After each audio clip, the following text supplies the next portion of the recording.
আসসালামু আলাইকুম। ভালো আছি সবাই। আজকে আলোচনার বিষয় হচ্ছে যে আমরা অনেক সময় দুনিয়ার কথা শুনতে শুনতে শুনতে আস্তে আস্তে দিল শক্ত শক্ত হয়ে যায়।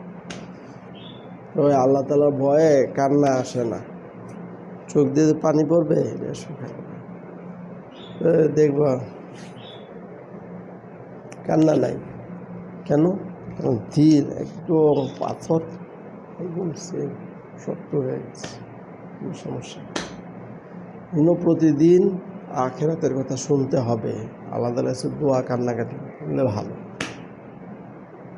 হৃদয় শক্ত হয়ে যাওয়া, তারপরে কান্না না আসা, তারপরে আখিরাতের ফিকির চলা হয়ে যাওয়া, এগুলি অনেক খারাপ সমস্যা। সালাম।